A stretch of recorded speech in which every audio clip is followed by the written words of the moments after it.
I've been bombarded from multiple places with this idea of making a decision. Can you talk about what it really means to make a decision and then how to line up with it? That's a phrase we often offer. Make more decisions in every day and make a decision and line up with it. It feels, this person says, it feels like it involves more than just moving to take action. Yeah, lining up with it is finding the feeling of it. And then from feeling good, then take the inspired action. Take the action that is dominant and that calls you. For example, I can make a decision that I'm going to drink and enjoy a cup of coffee and that I have in front of me. That feels easy and straightforward. But I've recently heard people talk about making decisions to do things that you don't necessarily have immediately available. For example, making the decision to earn $90,000 this year, even though I have no idea how I'm going to accomplish that. Well, now that's what we were talking about earlier. When you say, I'm going to make $90,000 this year, or whatever amount you've made the decision that you want, if it doesn't feel like the next logical step, if you challenge it, if your beliefs say not likely, then that causes split energy within you. Where if you were more general and you said, I look forward to the prosperity that's coming this year, and I'm going to relax and enjoy. I'm going to let what I've asked for come in. I'm going to feel good more of the time. I'm going to do a better job of being in the allowing mode. Feel the difference in that? So now let's get back to your question. So, can you make a decision that you don't believe? That's really what you're getting at here. Yeah, you can make a decision that you don't believe. I've decided that I'm going to do such and I'm decided I'm going to make $100,000 today. Well, it isn't that that's not possible. You could scratch numbers off on a lottery ticket. You could do that.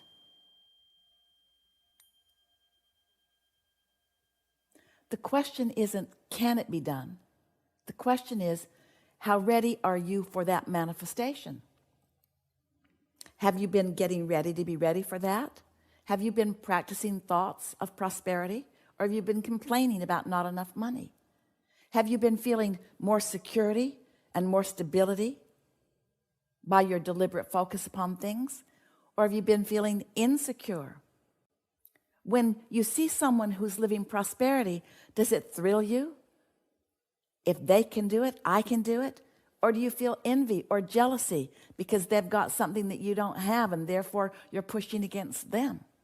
In other words, nothing, you don't let anything into your experience that you're not ready to let in. You've got to be ready to be ready to be ready, you see.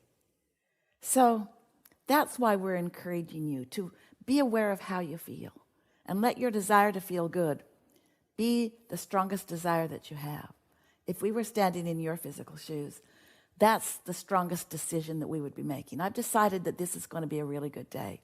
I've decided that I'm going to do things that are fun and find things that are interesting. I've decided that I'm going to look for good things in every moment. Today, no matter where I am, no matter what I'm doing, no matter who I'm doing it with, it's my dominant intention to look for things that feel good when I see them. That's a really good decision to make. And then as things evolve, you'll find yourself feeling more capable of more decisions, more able to accomplish what you want, when you want it. But meanwhile, just look for reasons to feel good and watch how fast your ability to realize what's already in your vortex happens.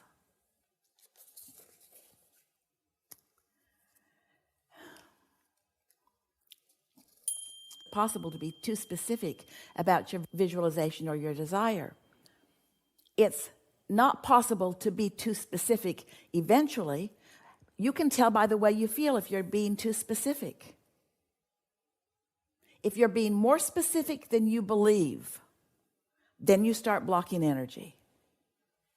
If you're being less specific than you desire, then you're bored.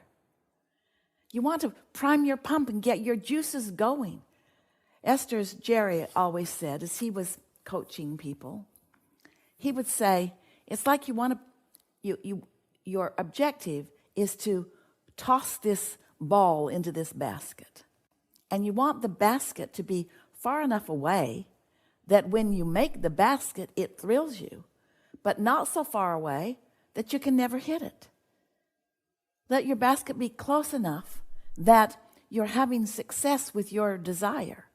And that's really what we're talking about. Be as specific as you can be to still thrill yourself, but not so specific that you cause yourself to doubt yourself. You can look around for others as examples or inspiration, but sometimes you shoot yourself in the foot by saying, well, they know something I don't know, or they're more worthy than I am. None of that is true. They are not more worthy than you are. But they may have a belief that more closely matches their desire than you do, so they're demonstrating that alignment. Don't let someone else's demonstration of their well-being make you feel inadequate. It's just a demonstration of alignment that you can accomplish too.